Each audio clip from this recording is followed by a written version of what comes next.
快叫阿布出来受死！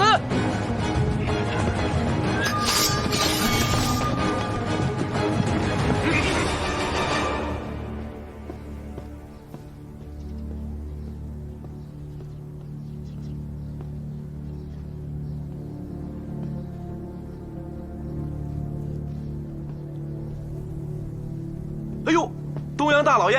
哎呀，东阳大老爷，我来晚了，来晚了。嘿嘿嘿嘿。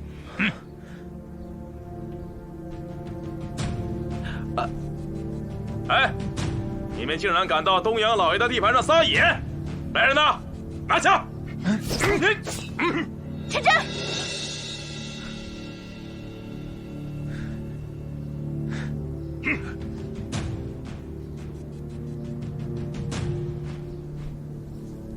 你这个东阳小人！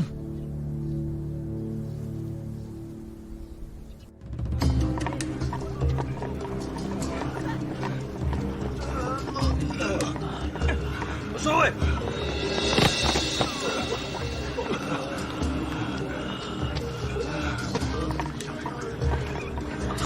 哎，看看看看！哎呀，东阳人给金武门下战书了！东阳人下战书啊！战书！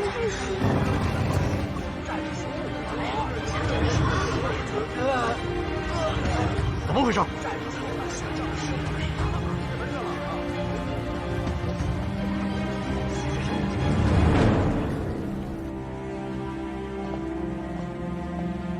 他们3个人都没有生命危险，但其中2个会终身残疾。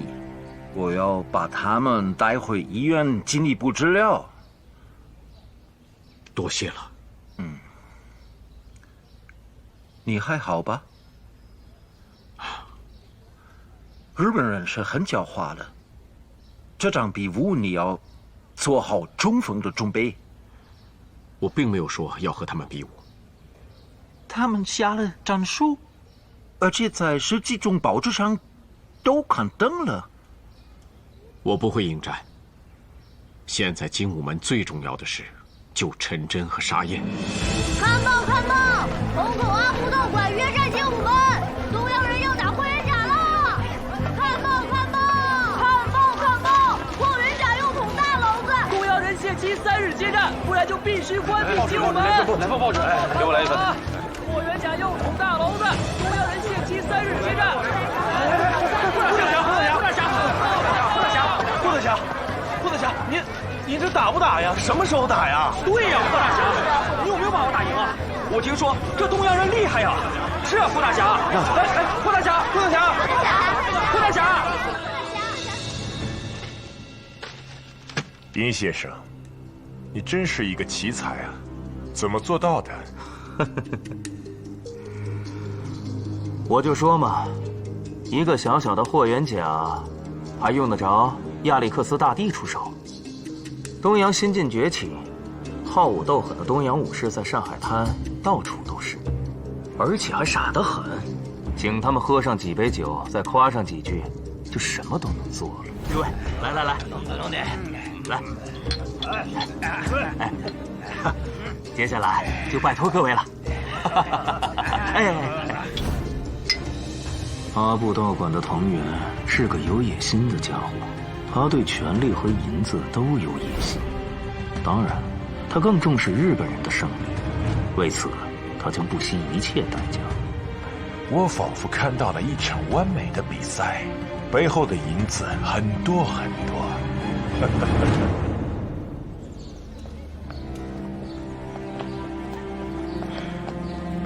怎么样？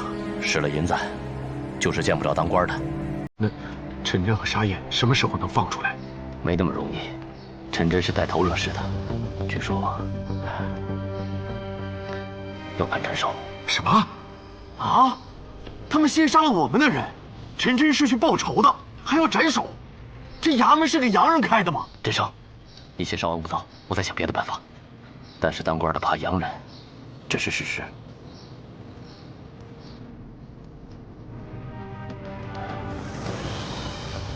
龙先生，您真是神机妙算啊！麻烦，果然找上霍元甲了。你说他会不会应战呢？骂得这么难听，他要是不应战，那以后还怎么在上海滩混呢？是啊，上海滩面子是最大的腔调，恐怕就这一点他不懂。顾大侠来了！顾师傅来了！顾大侠！顾大侠！那天是东洋人的，手下留情！东洋人太可信了！精武门是不是也得发个消息，告诉大伙你们应战？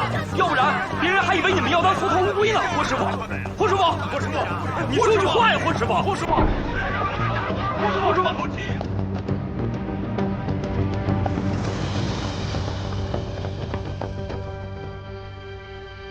师傅，应战吧！弟子愿打先锋。应战吧，师傅！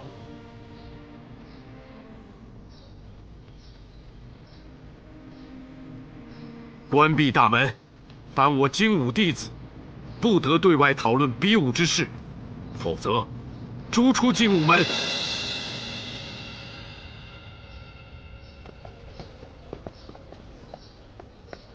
爷，爷，你有事吗？爹，跟东洋人比武的时候，你可得使出绝招，扬我精武门威风，扬我中华威风。这些话是谁教你的？我听门口的人说的。外人的话不可以再学，这几天也不准出门。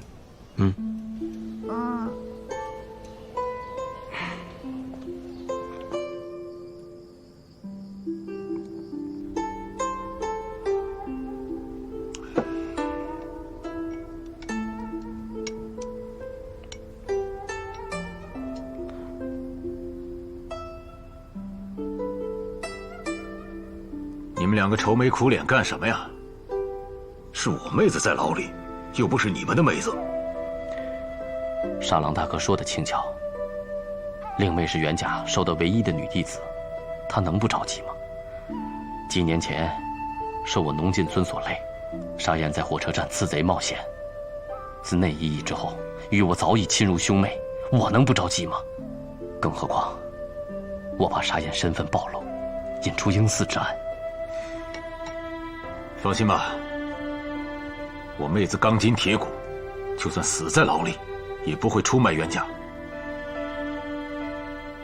再说，过了今夜，你们就可以高枕无忧了。你想干什么？砸牢劫狱，咱们是土匪，老本行。只是以后不能留在精武门和元甲一起教徒弟了。来，干一碗。今夜之后，各奔东西，江湖再见。万万不可！这里是上海，衙役警察多有洋枪，砸牢劫狱太危险。哼！自我当土匪那天起，哪日不危险？你兄妹已经更名改姓，不再是土匪，请给元甲3日时间，我一定会救出沙燕和陈真。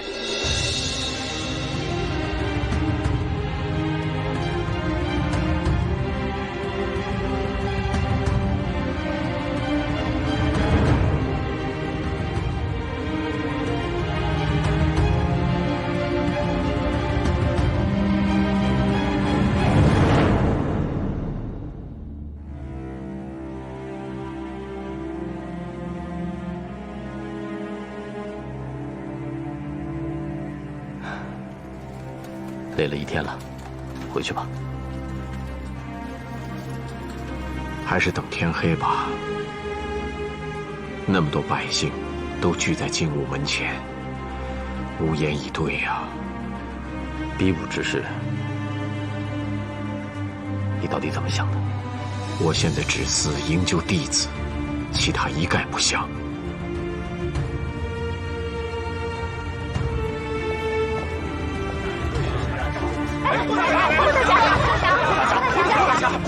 霍大侠，您到底应不应战呢？大伙儿议论纷纷，都替您着急呢。是啊，霍元甲，你不会当真要做缩头乌龟吧？对呀，霍元甲，你不会只跟中国人厉害，怕东洋人吧？多谢诸位关爱，元甲无可奉告。霍大侠，霍大侠，师傅。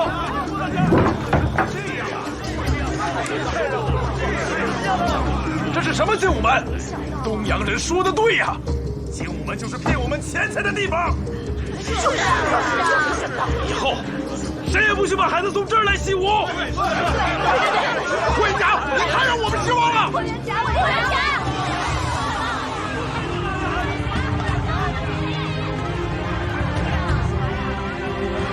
师傅，今天已经有人往咱家院子里扔烂菜叶子了。若明天您还不应战，会不会显得咱们精武门太……还有3个弟子跑了，他们说不想跟着精武门丢人，也害怕被东洋人暗算，死了白死。告诉所有精武弟子，来去自由。再给我念一遍。娘，您已经听了2遍了。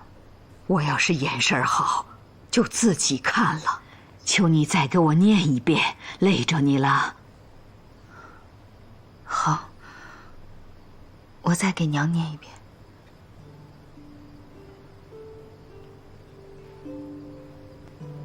虹口日本阿部道馆战术，自明治以来，我大日本帝国开万里波涛于四方，甲午之役，击败尔清，甲辰再战，大胜俄国，举世无不震恐我之武力。帝国之盛，深赖天皇明睿，国民尚武。大日本剑之术，柔之道，兵器之技，无敌于世界技击之林。今尚还有精武门霍元甲，以开创武林新风为谎，骗取贫苦市民之财，实为可笑。而清之国家，早为我大日本手下之败将，而清之国民，更为我大日本脚下之贱物，等候书衣、诸伪之东亚病夫，丑弱之行姿，尤其可憎。今日不在帝国脚下瑟瑟发抖，仓皇存一性命，却不自量力，挑衅我阿部道馆。今我道馆特下此战书，现霍元甲3日内应战。擂台之上，我大日本武士必扫荡精武门，令尔等如当年北洋水师，抱头鼠窜，覆没全军。你男人说怎么办了吗？这个战术，接还是不接？还没说。不过娘您放心，元甲他最孝顺了，知道您担心，他不会气。好了，我累了，该睡了，你去吧。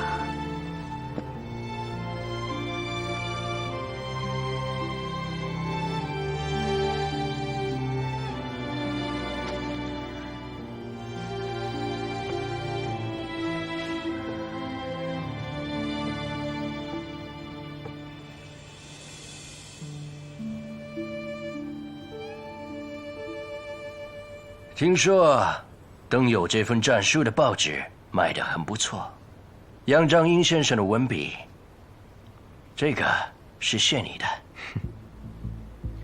其实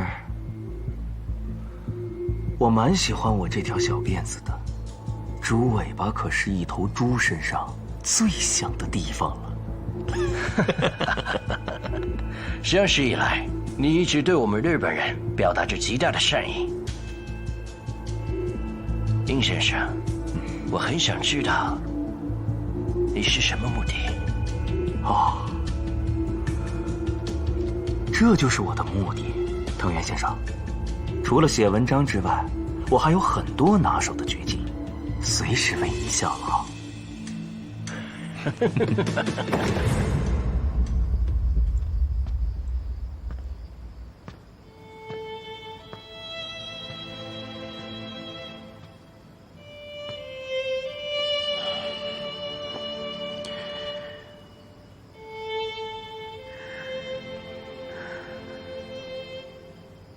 来上海这几个月，金孙虽四处结交，但还没有什么有权有势的朋友，所以想要营救陈真和沙燕，还得劳驾夫人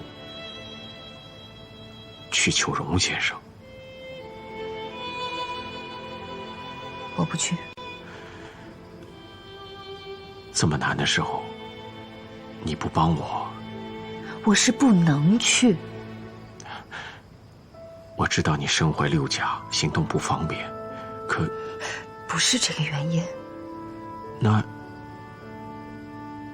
女人最重要的便是贞洁2字。上次是我不对，是我误会你了，可是我已经道过歉了。可我自那日起便发誓，今生不再见荣先生，免得你再次误会。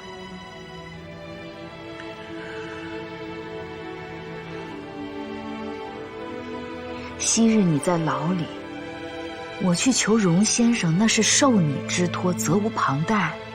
现在你和荣先生都已经打过交道了，这么大的事情，你不亲自登门相求，反倒让我一个妇人家出面，荣先生会怎么想？你是说，不是我不帮你，即便我出面，荣先生也绝不会出手相救的，反倒是你亲自出马，就大不一样了。你要知道，荣先生是很看重你的。我倒是真没想到那么多。冤家，越是着急的时候，越要冷静。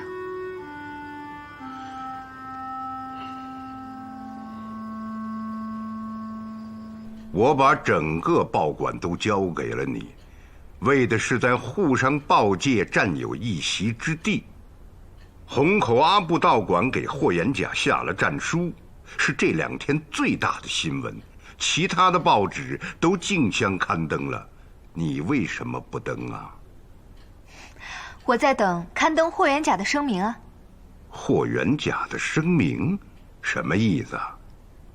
无论是迎敌还是避战，霍元甲总得有个声明吧。我有把握拿到这个声明的独家，到时候报纸一定会卖得很好。左叔啊，你没有推荐错。哼，这个丫头还挺有脑子。那依你看，霍元甲会不会应战呢？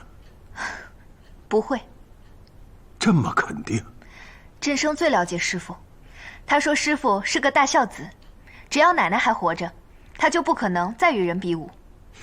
振生，奶奶，你倒是与精武门很亲近呐。啊，还没有跟荣先生、左叔汇报，我已和刘振生成亲了。啊，荣先生，您看这事儿，哼，放心吧，左叔，霍元甲肯定应战。哦，你又怎么这么肯定？不信，走着瞧。荣先生，精武门霍元甲求见。听见了吗？怎么样？说来就来了，请。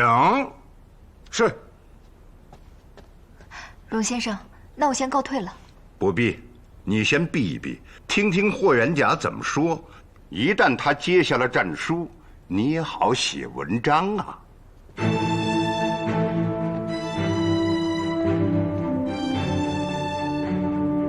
荣先生，霍大侠，哎呦，几个月不见，霍大侠的名声是更响亮了，架子也更大了。哎呀，今天是什么风把你吹到寒舍来了？荣先生说的哪里话，一直没来叨扰，还请见谅。坐吧。左叔，哎，看茶。是。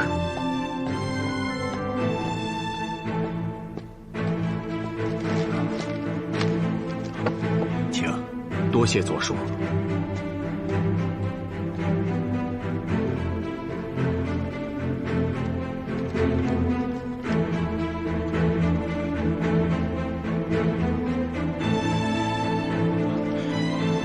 荣先生，霍元甲嘴笨，尤其不会求人，但今日精武门遭遇难关，还请荣先生出山救我徒儿性命。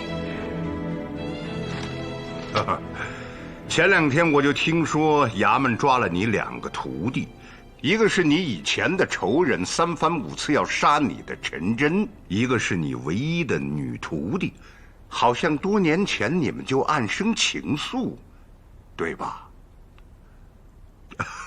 救哪个？2个都救，还请荣先生仗义出手。哎呀，说起来也没什么大事儿，都是开武馆的，相互踢个场子，再正常不过了。虽说衙门怕洋人，但这次衙门也就是走走过场。那太好了，荣先生，那就请您跟衙门打声招呼，把我的2个徒弟放出来吧。2天前我就打过招呼了，让他们研判。带头闹事的陈真斩，那个女的，好像要流放宁古塔。荣先生，您这是为何呀？还不是为你好。我知道霍大侠胆小怕事，我把你这2个爱惹事的徒弟都帮你收拾了。荣先生，您这是话里有话呀！爱徒入狱，这精武门上上下下都很着急。元甲到底哪里得罪了您？还请您直言。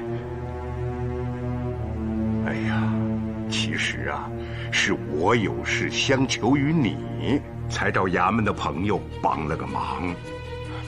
荣先生有什么事需要元甲做的，直接吩咐就是，为何要通过衙门呢？要不是衙门把你2个爱徒抓了啊，你能登我荣府的门吗？我也是迫不得已。请问荣先生，到底所为何事？坐。我一直爱惜你是人才，想为我所用，可你志向高远，求而不得，我也在为强求，对吧？眼下日本人下了战书，霍元甲，你想啊，这事儿你怎么办？东洋人的战书，措辞恶毒，辱我中华。元甲本应接战，但慈母年迈，最担心的便是我与人争斗。元甲不敢不孝啊。日本人刚下了战书，你的一个老朋友法国人贝特朗，他就找到了我，商议着要跟我一起承办这场比武。我们把上海最大的场子给包下来，1张票啊，1张票的价格就很高，这可是一笔大买卖。更何况贝特朗给我开了一个盘口，赌的可不小啊。霍师傅，我押你赢。如果你打败了东洋武士，为国人争了光，我荣某所挣的银子与你分成，如何呀？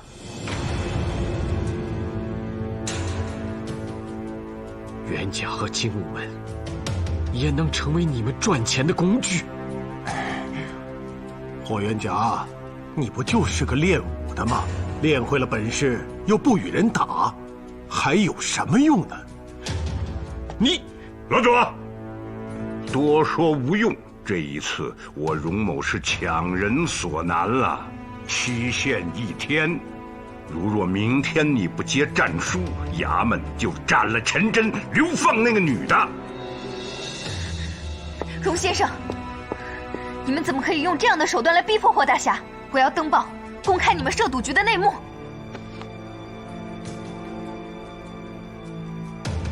你给我闭嘴！别忘了，海上新报是我的，我随时可以让你滚出报馆。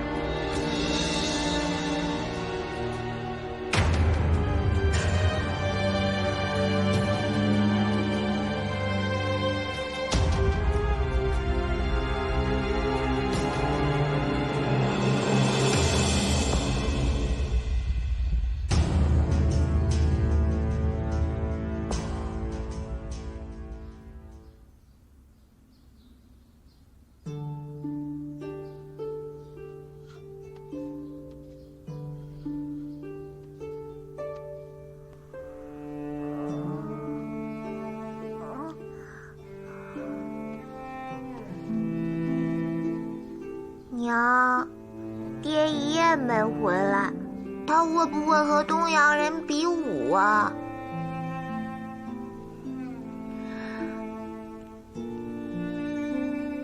大人的事儿，你不许问。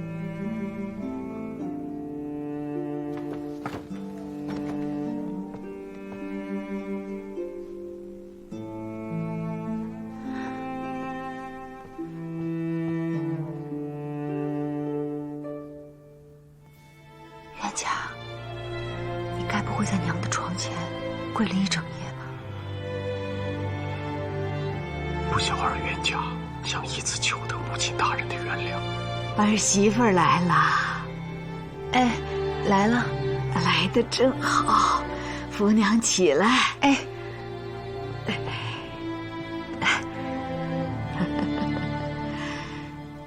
元甲昨夜几时回来的？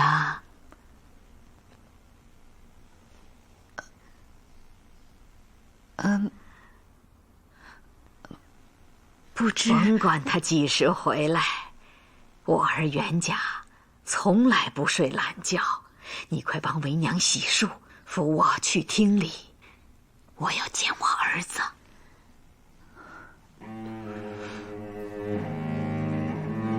娘，您想要见元甲，还用得着去客厅啊？我把他叫到您房里来吧。那可不行。今天我和元甲说的是大事儿、正经事儿，你得帮为娘洗漱利落，换上那套准备做寿的衣服。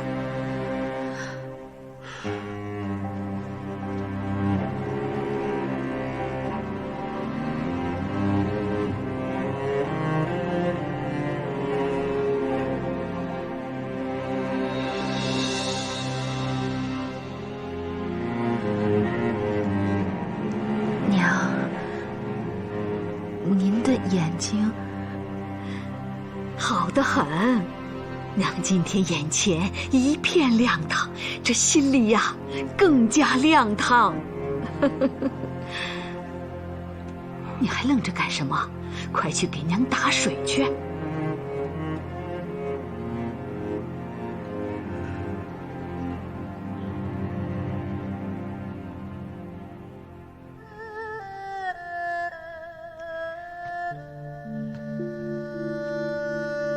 给母亲大人请安，请母亲大人吩咐。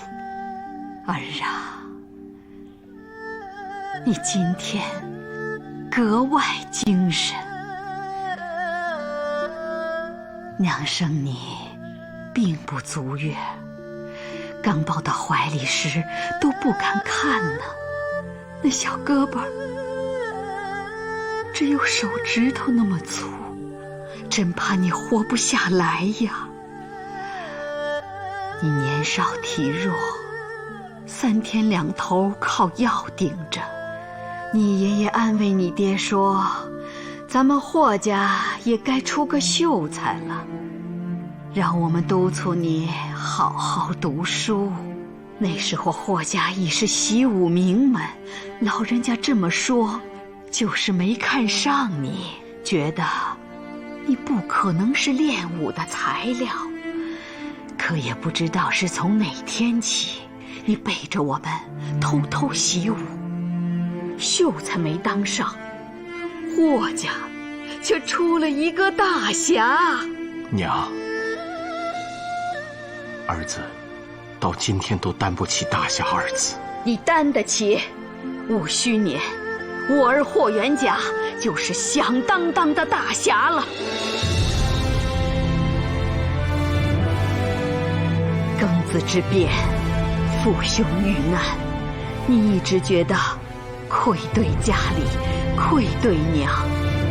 其实你做的都是光明磊落之事，奸人吕四英才是罪魁祸首。压标山西得了这块匾，大侠二字是受养百姓赠的，千金不换呐。我儿创精武门，广收门徒，名震沪上，如今已是中华武林首屈一指的人物了。娘，这个实不敢当，您老人家还是别说了，让人听见笑话。没人笑话，据我所知，洋人从来未把中国人放在眼里。现在东洋人最厉害的阿布道馆却登报纸挑战于你，这说明什么？难道不证明你是这份儿的？今天是第3天了吧？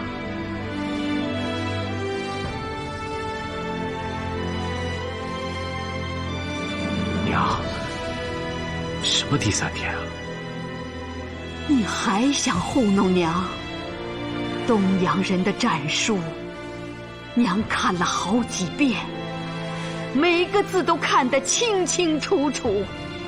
我听你爹说过，东洋武学乃我中华所传，现在反倒如此嚣张跋扈，你能忍？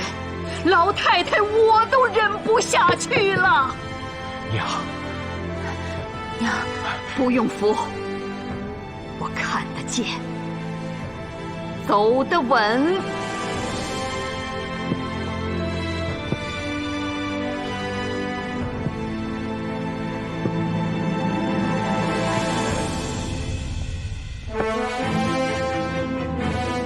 锦孙，老人家，我在。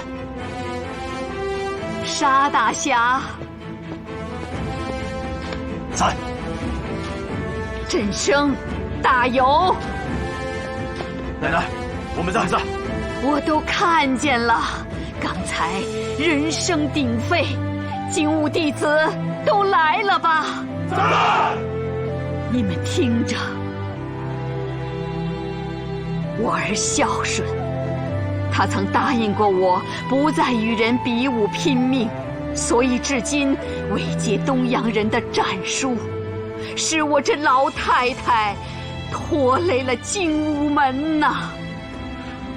娘，元甲，哎，今天东洋人的险期已到，你再不应战便是认输。霍元甲是大侠，战死沙场可以，认输祖宗不答应，精武门的弟子们也不答应。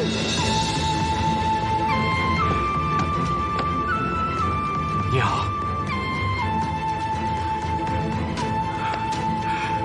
儿啊，你跪什么？你是文武全才，快去写一篇好文章贴出去，告诉大伙儿，霍元甲应战，而且必胜，也让振声媳妇儿登到报纸上，长长咱们中国人的志气，灭灭东洋人的威风。娘，儿遵命。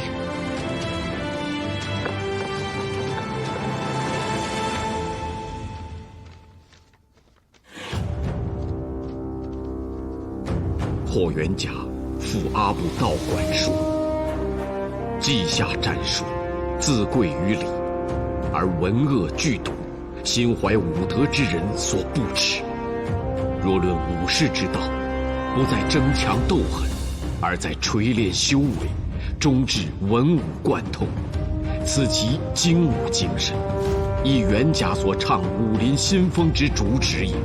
若比试高低，逞一时之快，元甲俱出拳脚；但恶意辱我中华，欺我民众，虽刀山火海，霍元甲亦无所谓。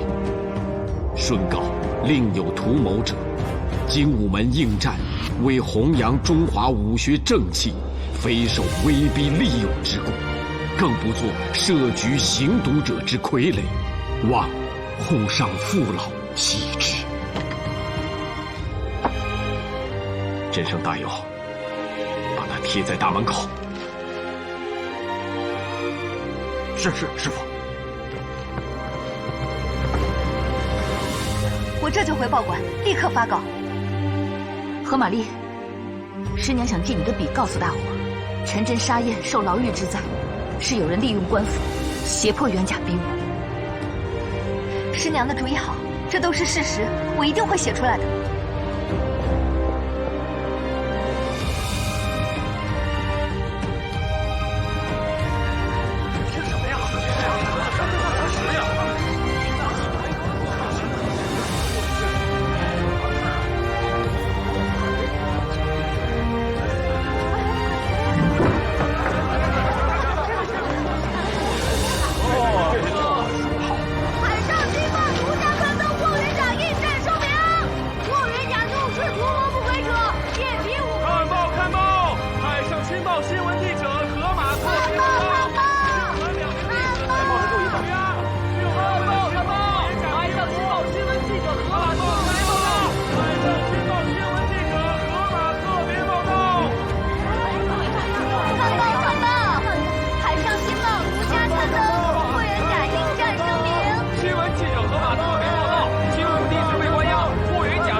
老人家恐怕永远失明了。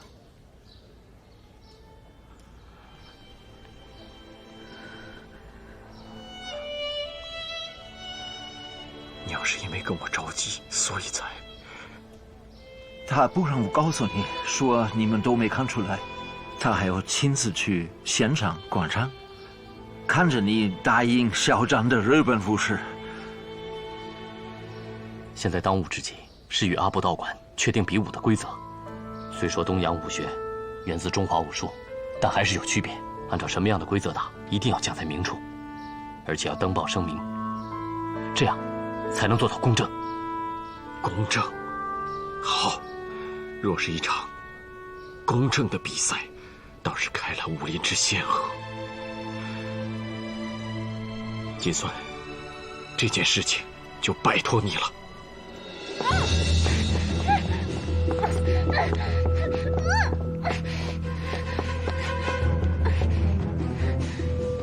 谁呀？何玛丽，你绑他干什么呀？这个吃里扒外的东西。陆先生，今天的《海上新报》您没看？看了。霍元甲的声明，他居然全文刊登。何玛丽还专门写了篇报道，这明眼人一看就知道是针对您的。霍元甲的声明，他居然全文刊登。何玛丽还专门写了篇报道，这明眼人一看就知道是针对您的。这个女人是我推荐给您的，我真是糊涂，瞎了眼了。我这就把她扔到江里去。哎呀，行了行了，传出去也不怕人家笑话呀。他现在是刘振生的人，老话说了，嫁鸡随鸡，嫁狗随狗，他当然应该向着精武门霍元甲说话了。你们俩下去。是。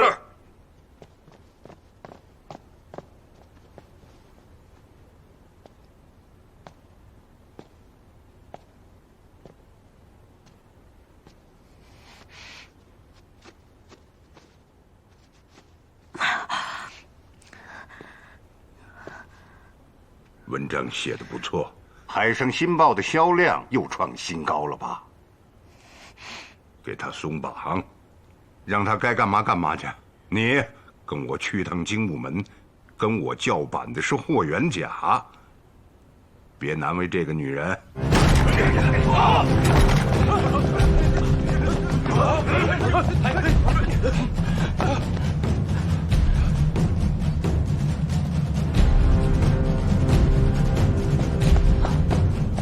都住手！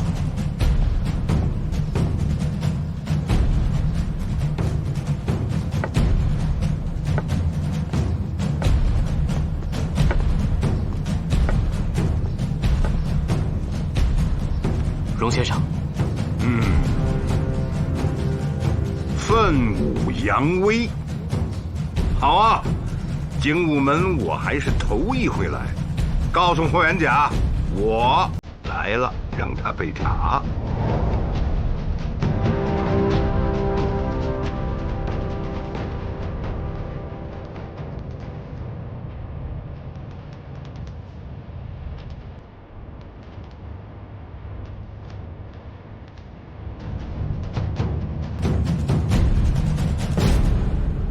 荣先生，有什么事吗？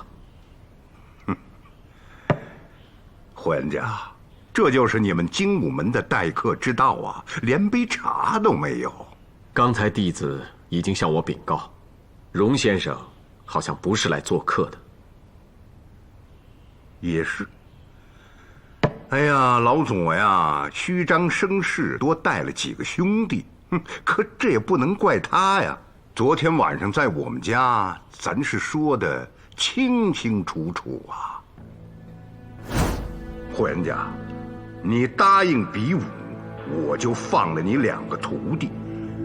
你们精武门尽全力打败东洋武馆，我还会出500两银子作为酬劳。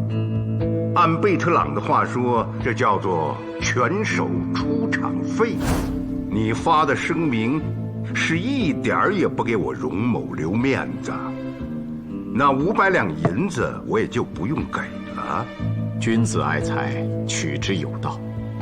霍元甲没钱，但绝不会因为区区500两，违心的登上擂台。那你也用不着指使何玛丽专门写篇文章攻击我呀。你打你的擂台，我设我的赌局，互不相干。你非得在报纸上说的那么清楚，怎么？怕我坏了你的名声啊？确实，名声对霍元甲很重要，但这名绝非虚妄之名，更不是钓誉之名，而是我精武之名，更是我中华之名。武术是老祖宗留下的宝贵财富，绝不可以用于做局下赌。哼，别说的那么好听。不为私名，你会来上海开武馆？你还不是想靠精武门称霸武林，做一代宗师，然后广收门徒，徒子再教徒孙，你就会收到更多的银子。精武门开馆至今，此种非议不绝于耳，皆因当时不够慎重。起名之时，这一个门字引来种种误解，但霍某郑重声明，精武门绝非一个门派。我正在考虑一个新的名字，以杜绝门派纷争，摒弃旧武林的陋习。另，精武初设，经费紧缺，确实收了部分弟子的银钱，但贫者不取，难者不取。未来若能以他业所挣之资充精武门开销，定会退还弟子们所交的银钱。说得好，说得好啊！不为名，不为利，你难道也不为你徒弟的死活吗？好啊，我现在就成全了你，我让衙门砍了你徒弟们的头。你不敢？你说什么？我说，你不敢。海上新报的消息，已经传遍了上海滩的每一条弄堂。官府若为了取悦权贵，枉杀我精武弟子，百姓不会答应。霍元甲，你也是闯荡江湖、见过世面的人，时至今日，你还指望什么百姓？能救我中华的，恰恰是每一个百姓。精武弟子都是普通人，在这里，我希望他们能通过习武强健身体，通过学文开拓视野，最终成为爱国、修身、正义、乐助的国人。袁家相信，万千小流终成大海，只要持之以恒，我中华百姓大有可期。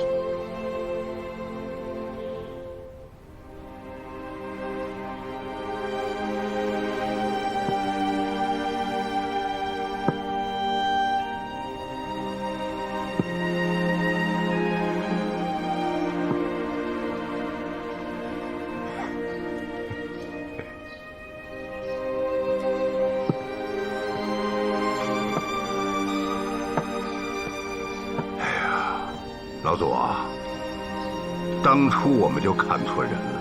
这个霍元甲脑袋里边装的东西跟我们真的不一样。走走走走走。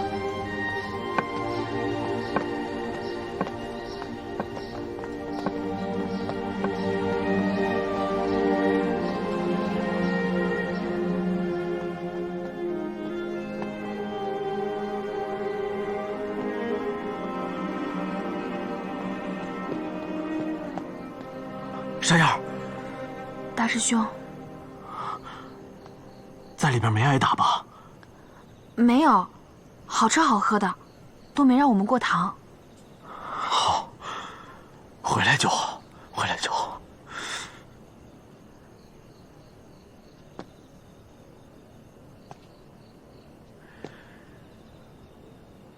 陈真，就你逞能！下次干这种事儿，叫上大师兄一起。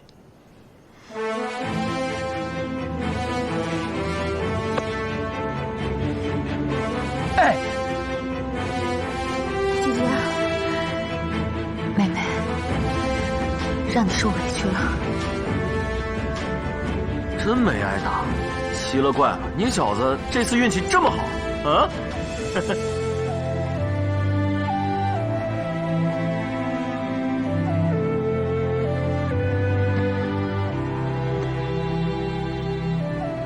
师傅，我又给精武门惹祸了。还有我，起来吧。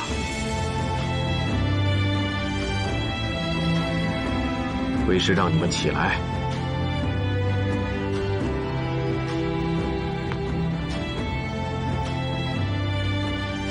精武门已经接下了阿部道馆的战术。龙先生会就比武的规则和对方展开谈判，日期很快就会定下来，时间紧迫。目前，陈真和沙燕对精武门来说至关重要。师傅，我们两个犯了错，该怎么责罚您明示。您刚才说的话我可听不懂。就算要责罚，也要等到比武之后。你二人和日本武士交过手，对他们所谓的拳道、剑术、兵器之技，应该有所了解了吧？是的，跟咱们的武术确实有点不一样。我在牢里没事的时候，还仔细揣摩呢。好，就把你所悟到的告诉大家。兵法云：知己知彼，百战不殆。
与阿布道馆的比赛规则定下来了，双方各出5人。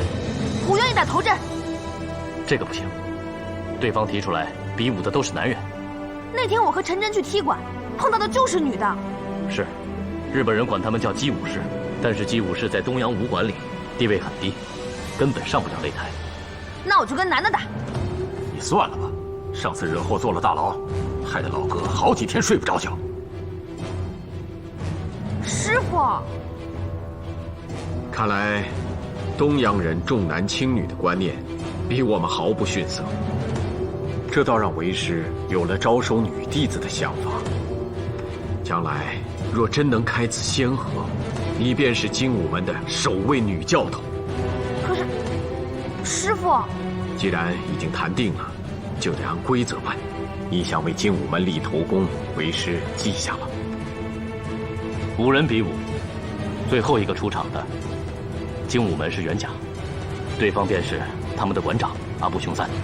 但这第5场能不能打上，要看前4场。倘若我方先取得3场的胜利，那就不用打了。元甲，派哪4位出场，你点将吧。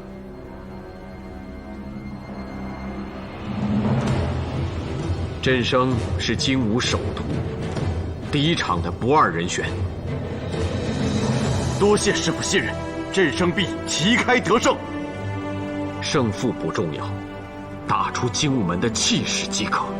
记住了，师傅。第2场啊，许大有吧。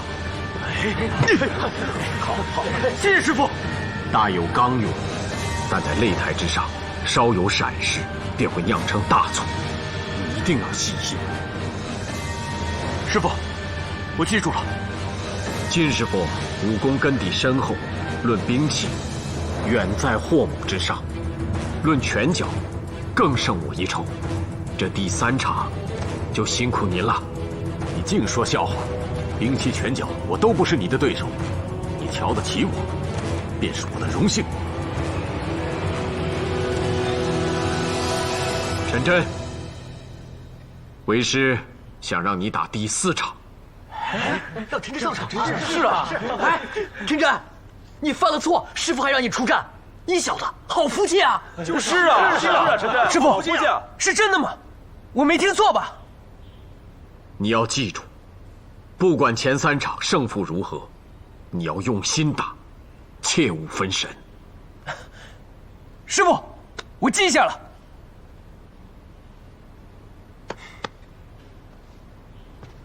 哎，可惜我们前3场3战3捷了事了，不一定轮得到你上场。正如大有所说，那当然好了。接下来，我就来说说比武的规则。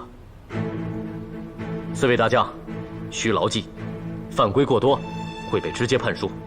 前4场比试的是拳脚的功夫，规则是只能用拳、掌，不许用爪、指等其他手型进攻。拳掌不能打对方的头部、颈部。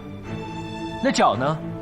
打击对方的头颈，用膝盖和脚是可以的。记住了。在比武期间，不能抱对手的头、腰、腿，不可以撕扯对方的衣服，不可以攻击裆部。若对方倒地，进攻需停止，待起身后再打。本来日本人提出的规则还有很多，但考虑到中华武术和东洋拳道的区别，双方都做了妥协和让步，确定下来的就是这些。虽然元甲希望点到为止，可对方没有同意，除非有一方被打下擂台，或者被打倒后不能自主站起来，那比赛则自动停止，否则的话必须打满5分钟，以中招和被打倒的次数由裁判决定输赢。若前4场打成平局，第5场元甲和阿布要比3个回合，分别是拳、剑、兵器。拳脚的比试跟前面的规则是一样，接下来的剑剑不就是兵器吗？我也有同样的疑问，可对方表示剑道是东洋武学的精华，希望区别于长兵器，单独设立1个回合。在谈判之前，元甲曾提出以武会友，对方才勉强同意用木剑比试，只要前2个回合没有人能2战全胜，便以最后1个回合决战定输赢。长兵器必须决出胜负，没有时间的限制。决战之前需签生死文书。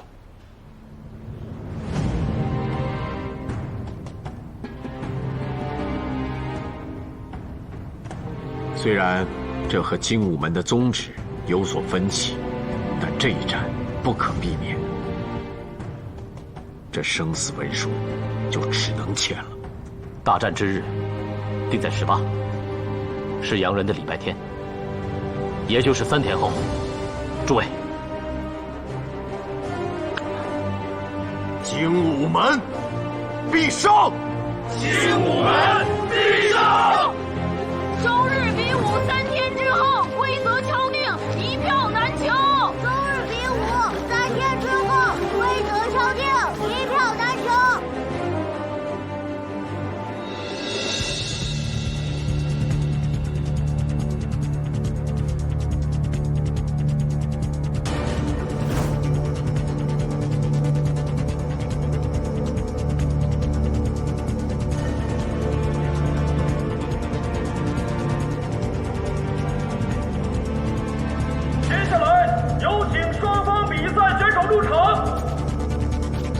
首先出场的是虹口阿布道馆的阿布雄三馆长，以及东洋4大高手。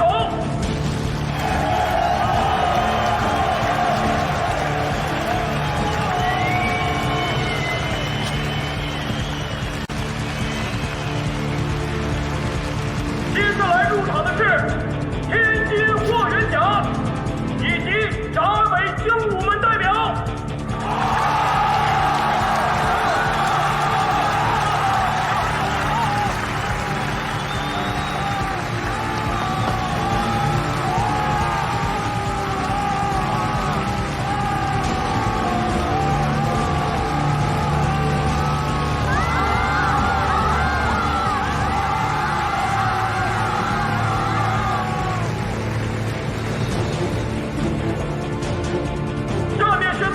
比赛规则：一共5人参赛。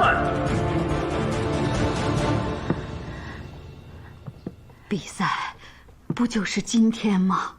为什么不让我去？我说了，我一定要亲自到现场观战，为我儿子打败那东洋人鼓掌喝彩。娘，您没听报上说吗？1票难求。我儿子比武，我是他娘，还要票？要的。比武在租界里有警察看门，没票不让进。那，娘，您就放心吧。袁甲早就说了，这是以武会友，点到为止，他不会有事儿的。我知道你在糊弄我。就是不想让我这老太太去，我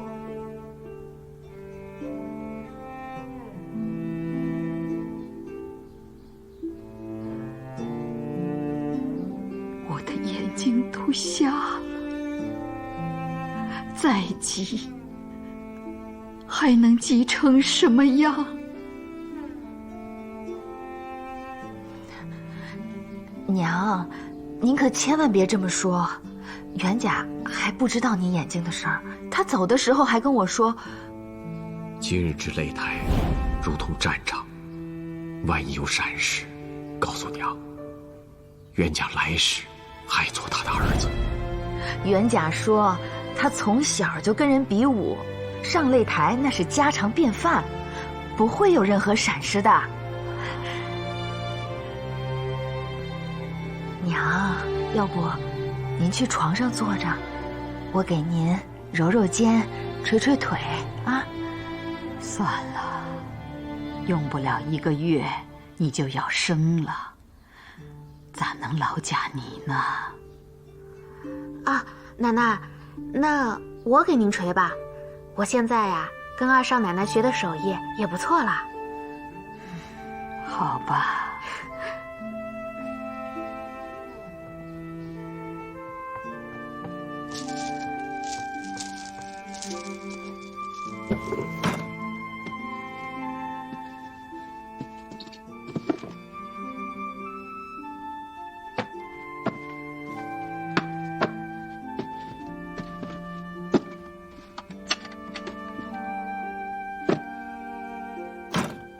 娘，你在找什么？哦，没找什么。哎，冬觉，娘今天不是找了2个哥哥陪你玩吗？你怎么回屋了？我不想和他们玩，我想看爹打东洋人。没有票谁都看不了，快出去玩吧！啊，我有票。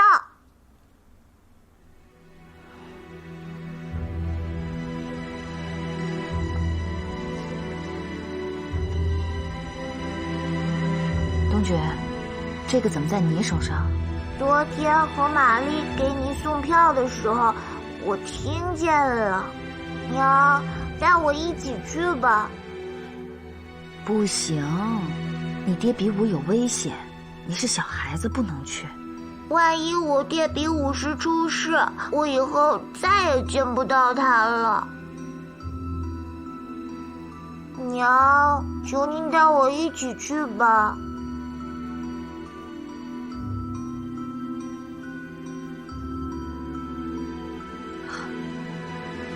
下面，请双方的比赛选手入场。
哎呀，要是雷大侠在，肯定会来看这场比武。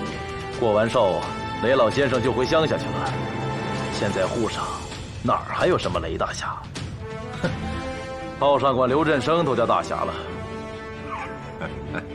这能算什么本事吗？对手太弱了，换做我早把他摔上擂台了。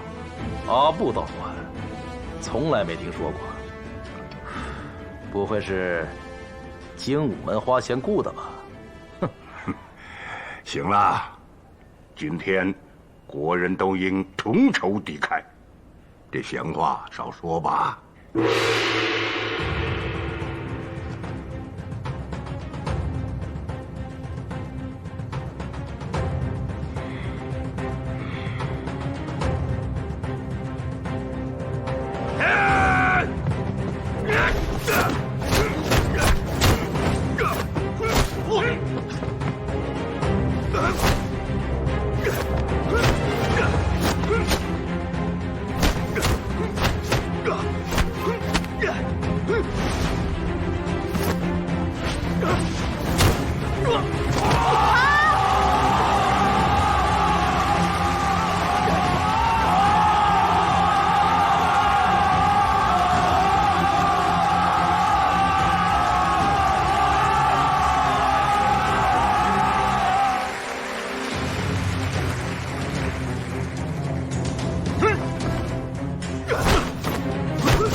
大友就是太着急赢了，对方是个柔术高手，大友恐怕要吃亏。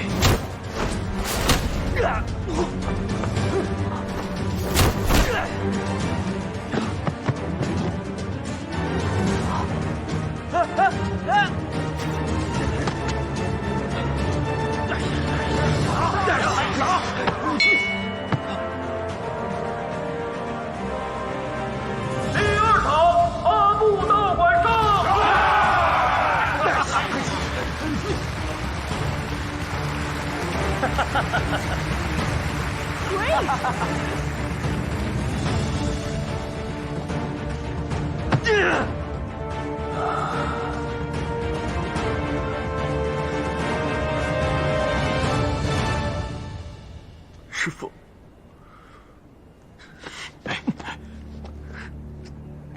大友，你尽力了，好好歇歇。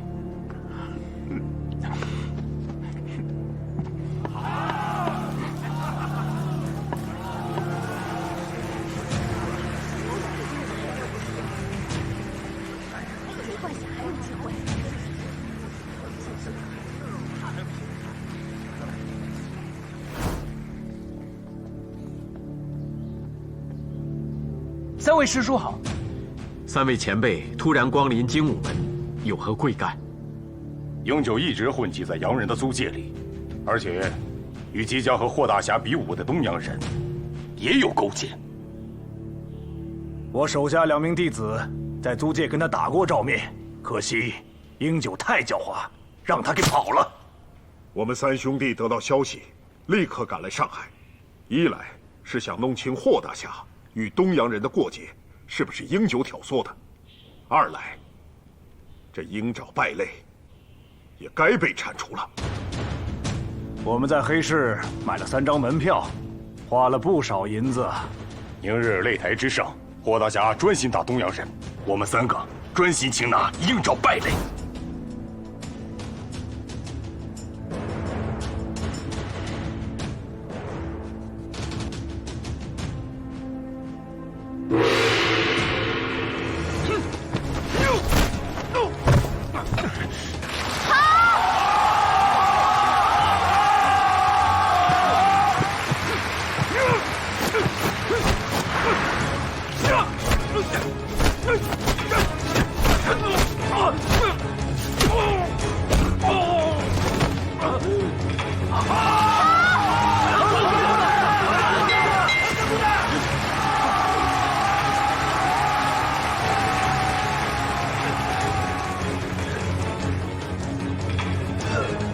王牌，警告一次。为啥？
4场精武门陈真对阵阿布道馆藤原次郎。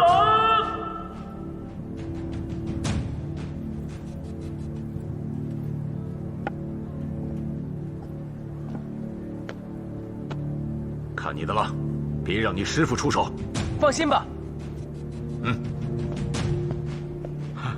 坐。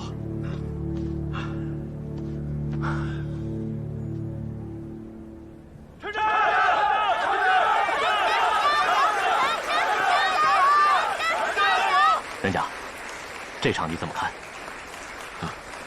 比完就知道了。金师傅，你说呢？论武学修为，当然是年长者更胜一筹。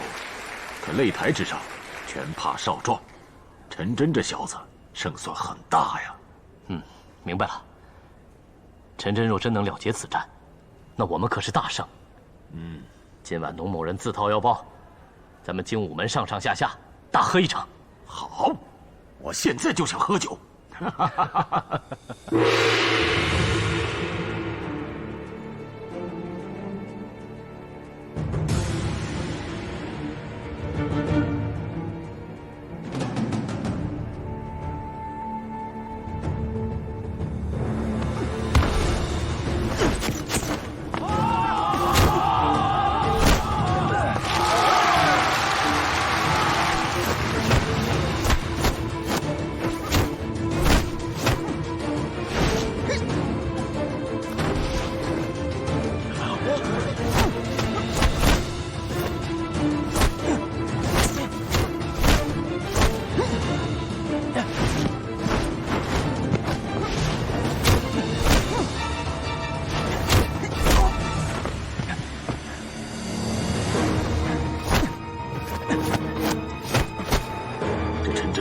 好像没占上风啊！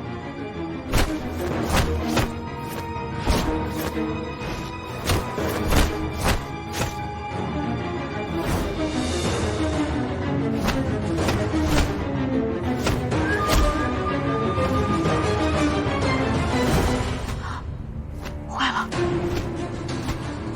那日我们踢馆，这个人一直在观战，他熟悉陈真的拳路。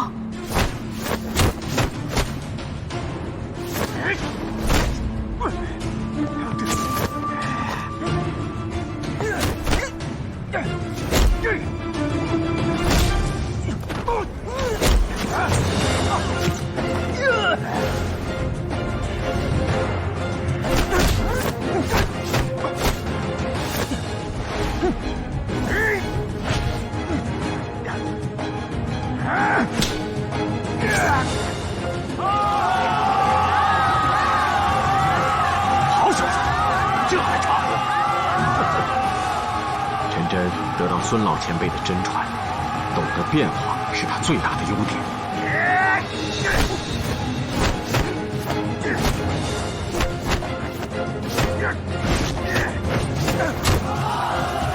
好，好，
没事。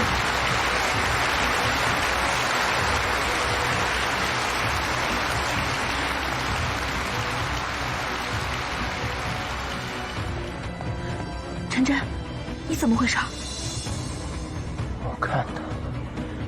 我看见了。看到什么了？我要去告诉师傅。别去，什么都不要跟师傅说。大战在即，师傅要与阿布雄三决战，别让他分心。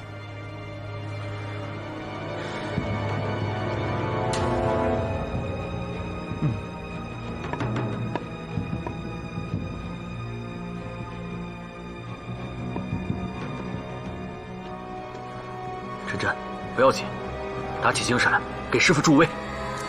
第5场，有请虹口阿布道馆馆长阿布雄三先生，